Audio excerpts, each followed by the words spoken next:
안녕하세요. 저는 앞으로 여러분과 함께 미술 과목을 공부할 백서율이라고 합니다. 미술은 예술 과목이기 때문에 무작정 암기하시기보다는 작품을 보시면서 이해하시면서 공부를 하시면 다른 어떤 과목보다도 쉽게 점수를 잘 얻으실 거라고 생각을 합니다. 그래서 강의는 그 교재 단원별로 진행을 할 거고요. 시간에 비해서 공부량이 조금 많기 때문에 중요한 부분을 키워드로 제가 별표 표시를 하면서 나머지 좀 중요하지 않은 부분은 한번 읽고 넘어가는 그런 형식으로 공부를 해보도록 하겠습니다. 그러면 첫 번째 단원 아름다움을 찾아서부터 시작을 해보도록 할게요. 아름다움을 찾아서 그리고 1. 미술 이렇게 나와 있는데 먼저 미술의 개념은 미술이라는 것은 작가의 생각을 형태, 색채와 같은 조형 요소로 표현을 하고 또 이 표현한 작품을 감상을 하면서 아름다움을 추구하는 예술을 미술이라고 합니다. 그래서 미술은 이 작가가 표현하는 표현활동 영역이 있고 또 우리처럼 감상을 하는 감상활동 영역이 있겠습니다. 그럼 이 미술에서 미에는 자연미와 조형미가 있어요. 자연미 같은 경우는 말 그대로 자연에서 오는 순수한 아름다움을 자연미, 천연미라고 하고요.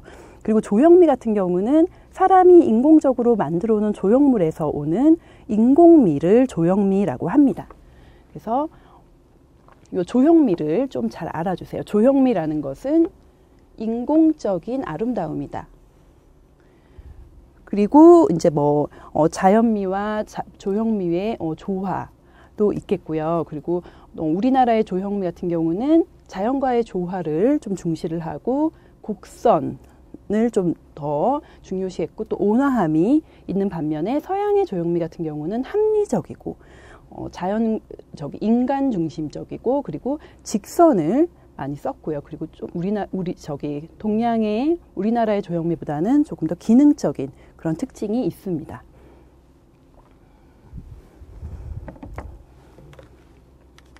그럼 이제 두 번째에 넘어가서 미술문화의 이해를 또 짧게 보고 가도록 할게요.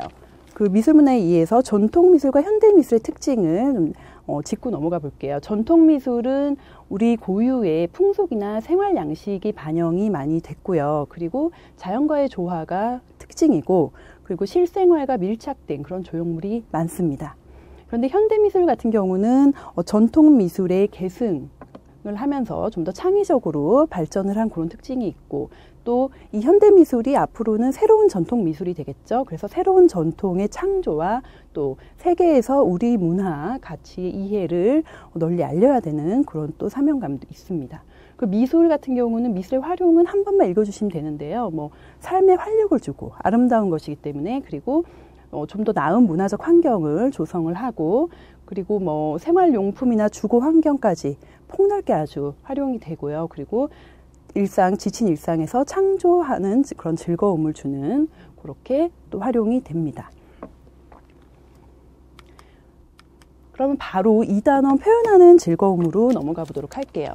이 표현하는 즐거움에서는 회화와 그리고 여러 가지 표현의 정물화, 인물화 같은 그런 여러 가지 표현 영역 그리고 또 조소까지 그렇게 한번 보도록 할게요. 그래서 먼저 회화라는 것은 평면 미술이에요. 입체 미술이 아니고 평면에 표현하는 그런 평면 예술이고 평면 순수 미술이고 그리고 회화 표현 요소에는 선과 형, 질감, 양감, 명암과 음영, 색, 공간감, 동세, 톤 이렇게 있습니다. 이 표현 요소도 별표를 치고 잘 한번 봐주세요. 선은 직선과 곡선이 있고요. 그리고 형태는 선, 면, 입체로 파악이 되고 질감은 뭐냐 하면 재료나 기법에 있는 그 재질감이에요. 표면에서 나타내어지는 그런 재질감. 그리고 양감은 덩어리감이에요. 부피나 무게의 표현, 실제감이죠. 실제로 그게 있는 것 같은 그런 게 이제 양감이고 그리고 명암과 음영은 밝고 어두운 거, 그림자 이런 거를 얘기를 하고요. 색은 색채, 그리고 공간감은 이거는 원근감, 거리감, 그러니까 가깝고 먼 것에 대한 그런 거를 얘기를 해요. 그리고 동세는 운동감이에요. 율동. 그리고 톤은 전체적인 색의 조화예요. 명암과 색의 조화를 톤이라고 합니다. 그래서 이 회화의 9가지 표현 요소를 잘 기억을 좀 해주시고요. 그리고 조형의 원리로 넘어가면 조형의 원리는 통일, 조화, 균형, 율동 요 4가지의 원리가 있습니다. 그리고 구도라는 건 뭐냐 하면요. 백지에 내가 어떻게 그림을 그릴 것인가 하는 이 화면을 어떤 식으로 짜임새 있게 내가 여기에 플랜을 짜고 계획을 짜서 구성을 할 것인가 하는 거예요. 그래서 이 구도에는 뭐 수평선 구도, 수직선 구도, 사선 구도, 대각선 구도, 삼각형 구도, 호선 구도 있는데 여기에서 제일 중요한 거는 대각선 구도와 삼각형 구도 이 2개를 잘 알아두셔야 됩니다. 대각선 구도는 풍경화에서 좀 많이 쓰고요. 원근감과 집중감이 있어요. 원근감과 집중감이 있는 구도이고 삼각형 구도는 정물화와 초상화에서 많이 씁니다.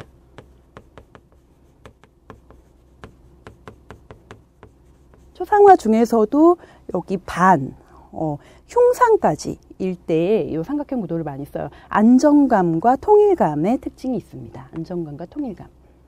그래서 풍경화일 때는 대각선 구도를 많이 쓰고 정물화 인물할 때는 삼각형 구도, 안정감과 통일감이 있다. 요거는 꼭 기억을 해 두시기를 바랍니다.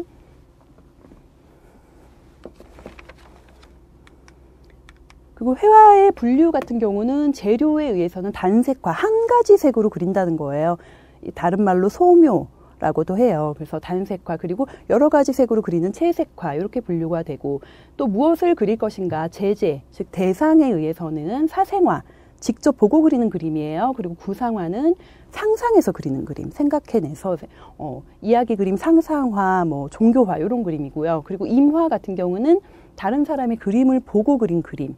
그래서 이렇게 3가지로 분류가 되고요. 그리고 기법에 의해서는 속사화, 다른 말로 크로키라고 하는데 한 1분에서 5분 동안 빨리빨리 그려나가는, 대상을 빨리빨리 그려나가는 거를 크로키라고 합니다. 그리고 사생화, 보고 그리는 그림이에요. 여기 좀 전에 알려드렸죠. 그리고 정밀화, 세밀하게 묘사를 하는 그림이고요.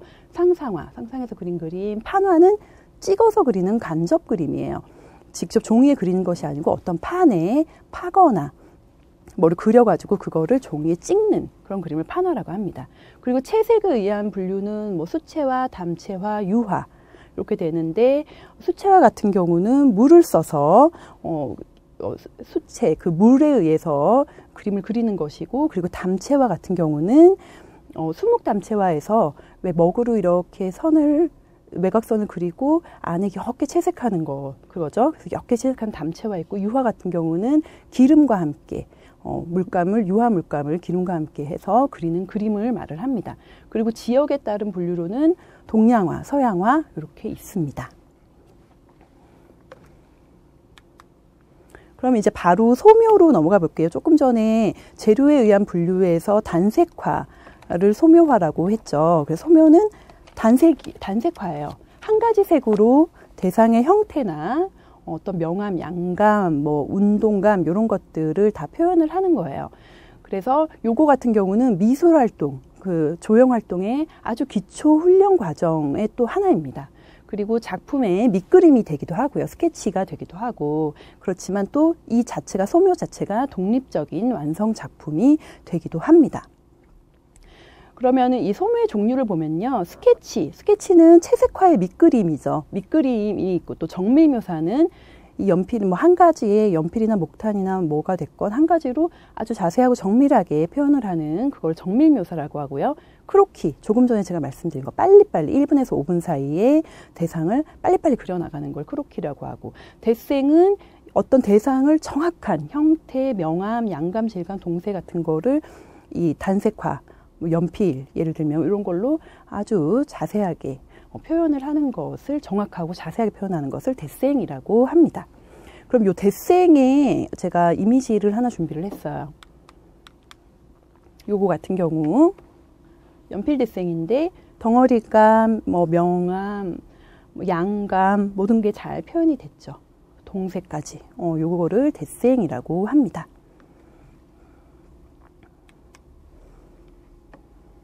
그리고 이제 바로 정물화로 넘어가도록 할게요.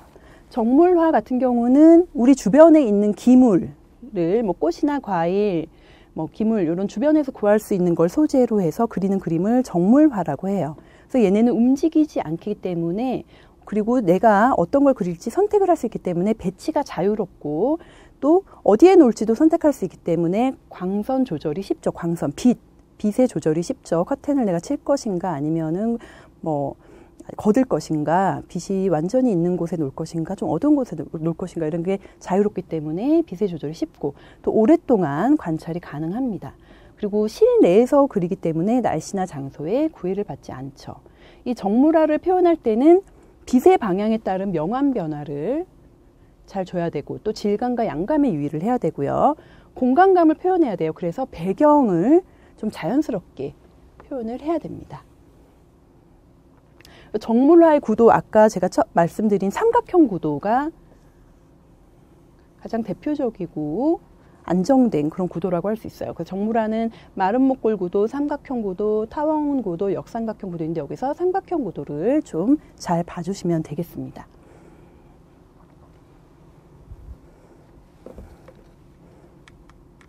그럼 이제 풍경화로 넘어가 보도록 할게요. 풍경화는 산이나 바다, 우리가 볼 수 있는 그런 자연 경치를 소재로 해서 그린 그림이에요. 그리고 이거는 자연 경치를 보는 대로 그리는 것이기 때문에 화면 구성이 내 스스로가 되지 않죠. 그래서 작품 구성이 스스로 하는 것이 곤란하고 그리고 날씨나 장소에 따라 분위기가 다르게 표현이 되는 그런 특징들이 있습니다. 이 풍경화의 표현에서 뺄 수 없는 게 원근 표현법이에요. 이거는 정말 중요하니까 여러분들이 잘 알아주세요. 요거는 이 원근법이라는 것은 가깝고 먼 것을 표현한다 해서 원근법이라고 해요. 거리감을 주는 거예요. 종이가 평면인데 그 평면에 입체적인 그런 그림을 그리다 보니까 가까운 것을 더 가깝게 표현을 하고 먼 것은 아주 멀리 표현을 하는 그런 게 필요해서 이 원근법이라는 게 생겼어요.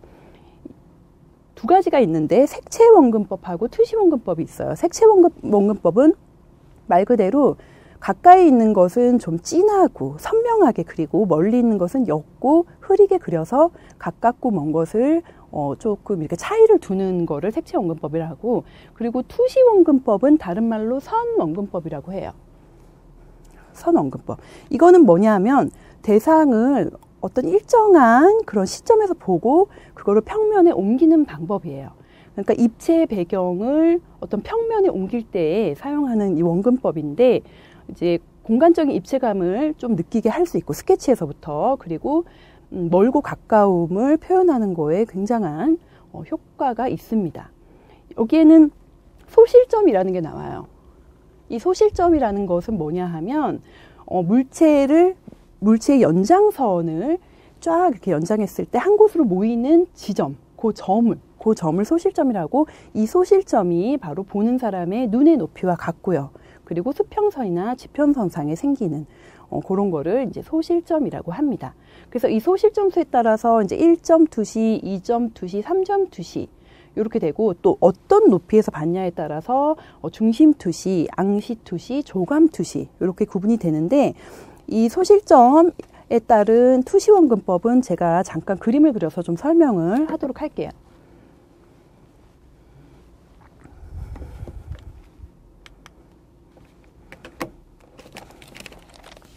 투시 원근법 뭐냐면 1점 투시부터 볼게요.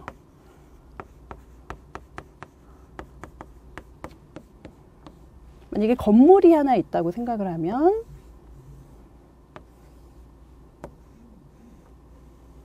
이렇게 보인다 쳤을 때 이 물체의 연장선이 요 점 하나가 되죠. 요게 바로 1점 투시고 눈의 높이는 이 높이가 되는 거예요. 이 높이가 눈의 높이와 지평선상이 되는 겁니다. 이게 1점 투시이고, 그리고 2점 투시 같은 경우는 건물이 이렇게 있으면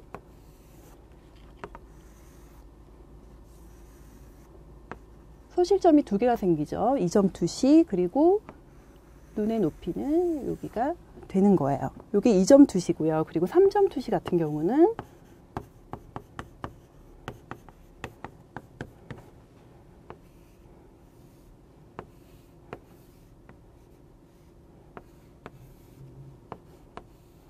이렇게 됐을 때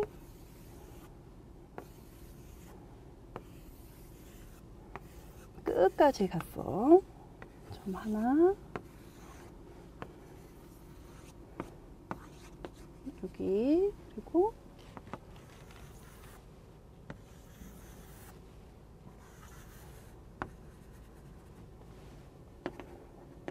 이렇게 세 점이 생겨서 3점 투시 이렇게 되는 겁니다. 그리고 풍경화 같은 경우는 뭐 나무가 막 이렇게 서 있는 길을 봤을 때 이게 되면 이렇게 1점 투시 이런 식으로 보는 게 투시 원근법이라고 합니다.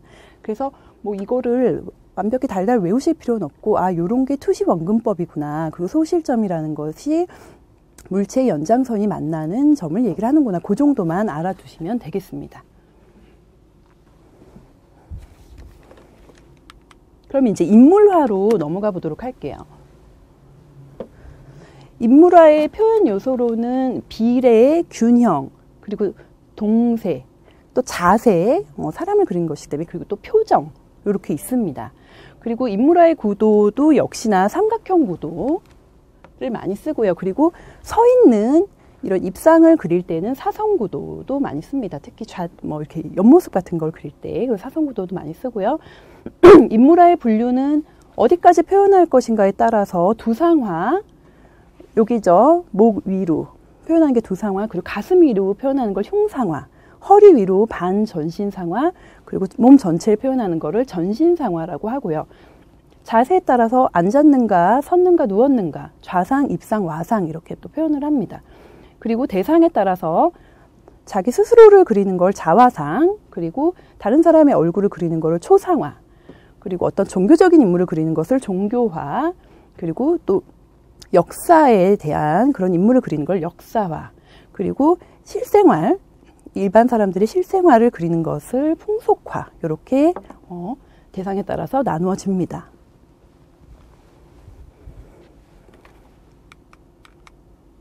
그리고 이제 수묵화하고 채색화를 좀 볼게요. 수묵화, 채색화 같은 경우는 선과 운필이라는 건 붓의 움직임이에요. 그러니까 선과 어떤 붓의 움직임에 의한 표현이 가능하고요. 먹물의 효과를 좀 낼 수가 있고, 여백의 멋이 있어요. 동양화이기 때문에. 그리고 정적인 어떤 정신세계를 중시를 하는 특징이 또 있고요. 그리고 다 그리고 나서 낙관을 찍는 특징도 있습니다. 이 수묵 채색화 같은 경우는 조금 뒤에 더 자세히 배울 거예요. 그래서 아주 간단하게만 짚고 넘어가 주시면 돼요. 그리고 이제 요 수묵화는 남종화, 북종화, 문인화 이렇게 나뉘어요. 그래서 남종화 같은 경우는 조금 더 주관적이고, 그러니까 좀 생각이 많이 반영이 된 그런 특징이 있고, 북종화는 좀 사실적이고 객관적인 그런 특징이 있고요. 문인화 같은 경우는 문인이나 사대부들의 정신이나 지조를 표현한 그런 그림을 문인화라고 합니다. 수묵화 같은 경우는 먹으로만 그리는 그림이에요. 먹의 농담을 위주로 그린 그림을 수묵화라고 하고요. 대표적인 걸로 사군자를 생각해 주시면 되겠습니다. 그리고 채색화는 수묵담채화하고 후채화가 있는데, 수묵담채화는 먹으로 그린 다음에 옅게 그 외곽선이 다 보이게 옅게 칠하는 게 이제 수묵담채화이고, 후채화는 물감을 아주 진하고 두텁게 채색을 하는 거를 후채화라고 합니다. 그래서 뭐 수묵화, 수묵담채화의 기법에는 보시면은 뭐 백묘법, 구룩법, 몰골법 이렇게 있는데, 백묘법 같은 경우는 채색을 하지 않고 먹선의 변화로만 그리는 그림을 백묘법이라고 하고요. 그리고 구룩법 같은 경우는 먹으로 윤곽선을 그린 후에 그 안에 색을 채우는 거를 구룩법이라고 합니다. 그리고 몰골법 같은 경우는 따로 외곽선을 그리지 않고 그 어떤 색채의 옅고 진하기, 색채의 농담만을 가지고 그린 그림을 또 몰골법이라고 해요. 그래서 이 백묘법, 구룩법, 몰골법은 좀 잘 기억을 해주세요. 좀 이따가 뒤에 이미지를 하나 준비했는데 이거 보시고, 그리고 묘법에는 이거는 이제 주로 인물화에 사용되는 기법이에요. 이거는 철선묘, 유연묘, 전로묘 있는데 요거는 그냥 한번 교재를 읽어봐 주시면 되고요. 그리고 준법에는 피마준, 우점준, 부벽준, 하엽준, 절대준이 있는데 요거는 산수화에 주로 사용하는 기법이에요. 그래서 뭐 피마주는 선을 같은 방향으로 그어가는 뭐 준법, 뭐 부벽주는 도끼로 찍은 자국처럼 나타내주는 거, 뭐 절대주는 기역, 니은자 모양으로 가로 긋는 준법 이런 건데 이거 같은 경우는 잘 나오지 않아요. 그래서 한번 이것도 교재를 그냥 읽고 넘어가 주시면 되겠고요. 그리고 주제에 따라서 이 수묵화 채색화는 인물화, 사람을 그리는 거, 그리고 산수화, 풍경을 그리는 거, 풍속화, 일상생활의 모습을 그리는 거, 그리고 초충화, 어떤 곤충이나 풀이나 꽃, 나비, 곤충을 그린 그런 거고요. 그리고 화조화는 꽃그림이에요. 그리고 기명절지화는 동양화의 정물화라고 보시면 되고요. 어회화는 물고기를 주제로 해서 그린 그림, 그렇게 봐주시면 되겠어요.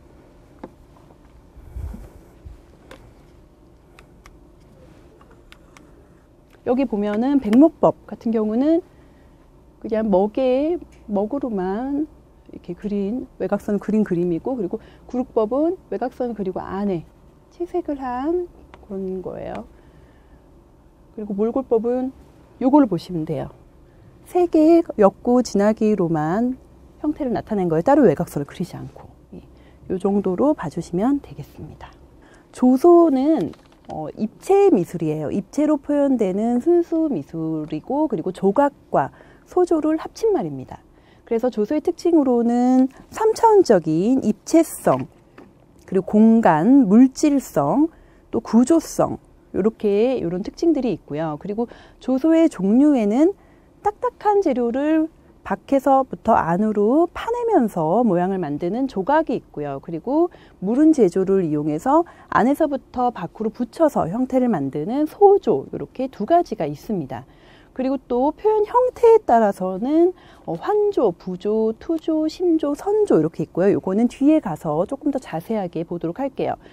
이렇게 있습니다. 그리고 이제 표현 요소와 원리가 있는데, 표현 요소에는 양감, 덩어리감, 그리고 재질감, 표면에 만져지는 그런 느낌, 그리고 선, 면, 구조 이런 표현 요소가 있고요. 그리고 조형의 원리로는 공간감, 어느 공간에 놓여져 있는 것이기 때문에 이 조소에서는 공간감이 굉장히 중요합니다. 그리고 비례, 균형, 또 움직임, 그 작품의 움직임, 조화, 그리고 역시나 여기서도 빛이 중요한 조형 원리가 되겠습니다.